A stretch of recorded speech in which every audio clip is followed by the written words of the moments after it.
कहानी की शुरुआत में हम विजय नाम के एक बिजनेसमैन को देखते हैं। विजय अपनी लाल रंग की विंटेज कार में सवार होकर अपनी गर्लफ्रेंड निशा से मिलने उसके घर जा रहा था।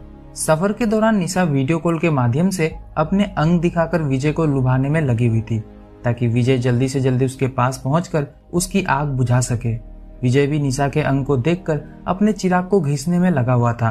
तभी उसे उसके बॉस का कॉल आता है। दरअसल विजय के बॉस रिश्ते में उसके ससुर लगते थे और विजय उन्हीं की कंपनी में सीईओ के पोस्ट पर तैनात था। विजय की किसी बेवकूफी की वजह से हाल ही में कंपनी को भारी नुकसान का सामना करना पड़ा था। इसलिए विजय के ससुर जी यानी कि बॉस ने बोर्ड ऑफ डायरेक्टर्स की अर्जेंट मीटिंग बुलाई थी। उसी मीटिंग में विजय को इन्वाइट करने के लिए ही उसके बॉस ने उसे कॉल किया था। हालांकि विजय काम का बहाना बनाकर मीटिंग में ना जाने की काफी कोशिशें करता है, पर उसके ससुर जी आज उसकी एक नहीं सुनते और चुपचाप टाइम से मीटिंग में पहुंच जाने के लिए कहकर फोन काट देते हैं। अब परेशान विजय तुरंत अपनी बीवी अनीता को कॉल लगाता है और उसे किसी तरह अपने पापा को समझाने के लिए कहता है। लेकिन अनीता तो खुद ही बोर्ड ऑफ डायरेक्टर्स की एक मेंबर थी और वो भी मीटिंग में जाने वाली थी, इसलिए वो भी विजय की एक नहीं सुनती। विजय समझ चुका था कि अब उसके पास मीटिंग में जाने के अलावा और कोई दूसरा रास्ता भी नहीं है। इसीलिए वो निशा से कहता है कि आज वो उसकी सर्विसिंग करने के लिए उसके घर नहीं आ सकता। पर उधर निशा तो वाइग्रा की गोली लेकर पूरी तरह से तैयार बैठी थी और जब उसे पता चलता है कि विजय आज नहीं आने वाला, तो वो विजय को लुभाने के लिए अपनी ब्रा ही उतार देती है। वीडियो कॉल पर इस अद्भुत नजारे को देखकर विजय की आंखें चौंधिया जाती है। विजय मन ही मन ये फैसला कर लेता है कि आज चाहे जो हो जाए वो निशा की लेकर ही रहेगा। बस इसी चक्कर में उसका ध्यान सड़क से भटक जाता है और सामने से आ रहे एक साइकिल वाले को बचाने के चक्कर में विजय की गाड़ी एक पेड़ से जा टकराती है। उस हादसे में विजय की विंटेज कार की तो ऐसी की तैसी हो जाती है, पर किसी तरह विजय बच जाता है। विजय की गाड़ी अब ना तो स्टार्ट हो रही थी और ना ही उसके फोन में सिग्नल मिल पा रहा था, इसलिए उसी साइकिल वाले भैया से लिफ्ट लेकर विजय एक कार मैकेनिक के पास जाता है। अभी कार को ठीक होने में अच्छा खासा समय लगने वाला था, इसीलिए विजय पास ही के कैफे में कॉफी की तलाश में निकल पड़ता है। कॉफी पीते पीते विजय को एक जानी पहचानी आवाज सुनाई देती है। उस आवाज का पीछा करते हुए जब वो एक कम्युनिटी हॉल के अंदर जाता है, तब वहाँ उसकी मुलाकात शांति से होती है, जो कि पेशे से एक डांस टीचर थी। शांति की नजर जब विजय पर पड़ती है तो उसके चेहरे से सारी मुस्कुराहट गायब हो जाती है। विजय उससे बात करने की कोशिश करता है, पर शांति उसे नजरअंदाज करते हुए अपने घर जाने के लिए निकल जाती है। विजय भी शांति का पीछा करने लगता है। विजय की बातों से ऐसा लग रहा था कि मानो वो शांति को बहुत पहले से ही जानता हो। इसी दौरान विजय के हाथों से सारी कॉफी उछलकर शांति के ब्लाउज पर गिर जाती है, जिसके लिए विजय उससे माफी भी मांगता है। हालांकि विजय की आंखों में दिख रहे हवस को देखकर कोई भी ये अनुमान लगा सकता है कि उसने ये गिरी हुई हरकत जानबूझकर की है। शांति विजय से कहती है कि उसे यहाँ से चले जाना चाहिए, वरना उसे देर हो जाएगी। तभी उधर से गुजर रहे एक पुलिस वाले की नजर उन दोनों पर पड़ती है और वो तुरंत विजय के पिछवाड़े में डंडा डालने उसके पास पहुंच जाता है। पर हम सब जानते हैं कि उबर वाले भैया तब तक अपनी गाड़ी आगे नहीं बढ़ाते जब तक उन्हें ओटीपी नहीं मिल जाता। उसी तरह पुलिस इंस्पेक्टर इंद्रजीत सिंह सबसे पहले शांति से यह जानने की कोशिश करता है कि कहीं विजय उसे परेशान तो नहीं कर रहा, जिस पर शांति कहती है कि विजय तो बस उससे बातें करने की कोशिश कर रहा था और वो भी विजय को जानती है, सो परेशान होने वाली कोई बात नहीं है। इतना सुनने के बाद इंस्पेक्टर विजय का नाम पता लेकर वहाँ से चला जाता है। इसके बाद शांति विजय को अपने साथ अपने घर ले जाती है। घर पहुंचते ही विजय शांति से सबसे पहले ये पूछता है कि वो 10 साल पहले अचानक कहाँ गायब हो गई थी। दरअसल 10 साल पहले विजय और शांति की शादी हुई थी, पर एक दिन अचानक शांति गायब हो गई, जिसके 10 साल बाद आज दोनों वापस मिल रहे हैं। शांति तो शावर लेने चली जाती है और इधर विजय पेक बनाने ये तो कॉफी बना रहा है, कॉफी बनाने में लग जाता है। लेकिन उसके अंदर हवस इतनी ज्यादा मची हुई थी कि वो चुपचाप दबे पांव बाथरूम के पास पहुंच जाता है और शांति को शावर लेते हुए देखकर अपना चिराग घिसना शुरू कर देता है। कहीं न कहीं अंदर शावर ले रही शांति को भी यह एहसास हो चुका था कि विजय उसे देख रहा है, पर वो उससे कुछ नहीं कहती। शावर लेने के बाद जब वो बाहर आती है तब विजय उसे गर्मा गर्म अदरक वाली चाय बनाकर देता है। फिर चाय पीते पीते शांति 10 साल पहले अचानक गायब होने के पीछे का कारण बताती है। वो बताती है कि उस दिन जब वो नर्सिंग होम से अपने घर जा रही थी, तब रास्ते में उसे एक आदमी मिला जो कि उससे नर्सिंग होम का पता पूछ रहा था। उस आदमी के साथ उसकी प्रेग्नेंट बीवी भी मौजूद थी, जो कि गाड़ी में बैठी दर्द से करा रही थी। इसलिए शांति उनकी मदद करने के लिए उनके साथ उनकी गाड़ी में बैठ गई।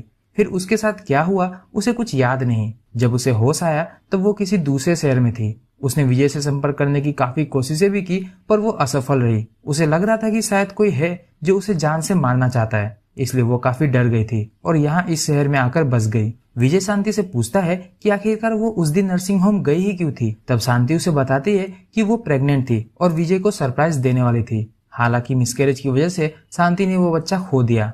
इसी दौरान विजय और शांति के बीच नजदीकियां बढ़ने लगती है और दोनों लिप लॉक में बिजी हो जाते हैं। तभी शांति खुद पर कंट्रोल करते हुए विजय से दूर हट जाती है और उससे उसकी नई जिंदगी के बारे में पूछती है। तब विजय उसे बताता है कि उसने अपनी क्लासमेट अनीता से शादी कर ली है और अब उसके 2 बेटे भी है जो कि 5वीं और 8वीं कक्षा में पढ़ते हैं।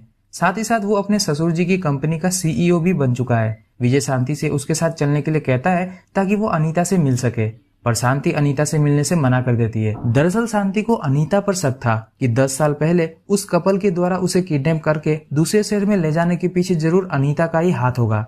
दरअसल विजय, शांति और अनीता तीनों क्लासमेट्स थे और एक ही साथ घूमा फिरा करते थे। अनीता शुरू से ही विजय को लाइक किया करती थी। अब क्योंकि अनीता दिखने में शांति से ज्यादा खूबसूरत थी, इसलिए शांति हमेशा उससे जेलस फील करती थी। लेकिन विजय शांति से प्यार करता था और फिर आगे चलकर दोनों ने शादी भी कर ली। फिर एक दिन विजय ने अपने घर पर एक हाउस पार्टी रखी जिसमें अनीता भी आई हुई थी। उसी रात शांति ने एक प्रेगनेंसी टेस्ट किट की मदद से अपना प्रेगनेंसी टेस्ट किया, जिससे उसे पता चला कि वो जल्द ही मां बनने वाली है। विजय शांति से पूछता है कि इसमें अनीता कहां से बीच में आ गई और वो भला तुम्हें किडनैप करवा कर मारना क्यों चाहेगी। तब शांति उसे बताती है कि जिस रात उसने प्रेगनेंसी टेस्ट करा था उस रात भूल से उसने वो प्रेगनेंसी टेस्ट किट वही बाथरूम में ही छोड़ दिया था। बाद में जब वो प्रेगनेंसी टेस्ट किट लेने वापस बाथरूम में गई तब उसने वहां अनीता को देखा, जिसका मतलब ये हुआ कि अनीता को शांति के प्रेग्नेंट होने के बारे में पता चल चुका था और अनीता के पास पैसों की तो कोई कमी है नहीं, तो हो सकता है कि अनीता ने ही उस कपल को पैसे देकर शांति को रास्ते से हटाने की कोशिश की हो ताकि अनीता खुद विजय के साथ रह सके। विजय शांति से पूछता है कि क्या उसे अभी भी उस कपल का चेहरा याद है। शांति कहती है कि हाँ, भले ही उस बात को अब 10 साल हो गए हो पर आज भी उसे उस कपल का चेहरा याद है, मानो ये कल की ही बात हो। इस पर विजय कहता है कि अगर हम उस कपल को ढूंढ ले और ये साबित हो जाए कि अनीता ने ही उन्हें शांति को गायब करने के पैसे दिए थे, तब अनीता को कड़ी से कड़ी सजा मिलेगी। इस पर शांति कहती है कि अब इन सब का कोई फायदा नहीं, लेकिन तभी विजय के अंदर का हवस फूट पड़ता है और वो शांति पर टूट पड़ता है। फिर दोनों दबादुबी, किसिंग और पता नहीं क्या क्या करते हैं, पर जो भी करते हैं वो अगले आधे घंटे तक चलता ही रहता है। काम खत्म होने के बाद विजय एक गहरी सांस लेता है और शांति उसकी बाहों में अपना सर रखकर कहती है कि पिछली बार हमने जब किया था तब मैं सीधे प्रेग्नेंट हो गई थी, अब अगर इस बार हो गई तो क्या होगा। इस पर विजय कहता है कि तुम टेंशन मत लो, इस बार मैंने समय से पहले ही तलवार बाहर खींच ली थी और फिर भी अगर तुम्हें डाउट हो तो रेड ब्लू टेस्ट कर लेना। रेड ब्लू टेस्ट का नाम सुनते ही शांति के दिमाग में एक बिजली सी कौन जाती है। वो विजय से पूछती है कि आखिर उसे रेड ब्लू टेस्ट के बारे में कैसे पता। वो टेस्ट किट तो इंडिया में मिलती भी नहीं, उसकी फ्रेंड कनाडा से उसके लिए लेकर आई थी।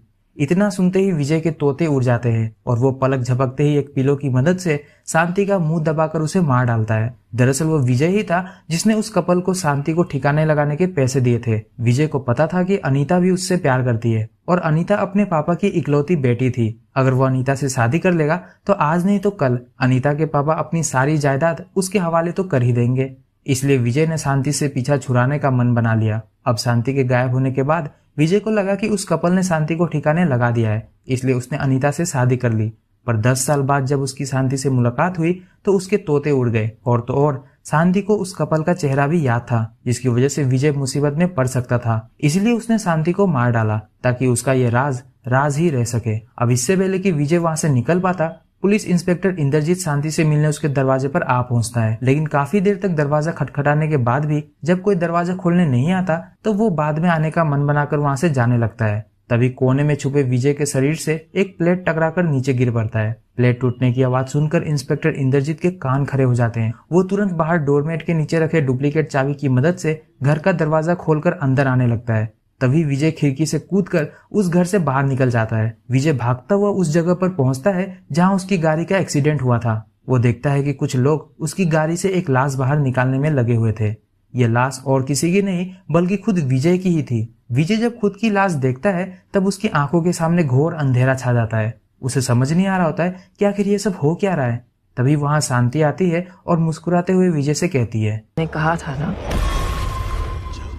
निकल जाओ वरना लेट हो जाओगे। अपने बगल में शांति को देखकर विजय की चीख निकल पड़ती है और ये कहानी यहीं पर समाप्त हो जाती है। वैसे क्या ये दो आत्माओं का मिलन था? आपको क्या लगता है? हमें कमेंट करके जरूर बताइएगा। साथ ही साथ इस सीरीज में और भी 3 कहानियां मौजूद है। क्या आप उन कहानियों का भी एक्सप्लेनेशन देखना चाहेंगे? वैसे हमें पता है कि हमें काफी ज्यादा लेट हो चुका है, पर कोई नहीं, अगर 10 लोगों ने भी यह कमेंट किया कि उन्हें आगे की तीनों कहानियों का एक्सप्लेनेशन देखना है तो हम वीडियोस जरूर लाएंगे। वैसे हमारी टीम को इस सीरीज में सबसे इंटरेस्टिंग कहानी विजय और शांति वाली ही लगी।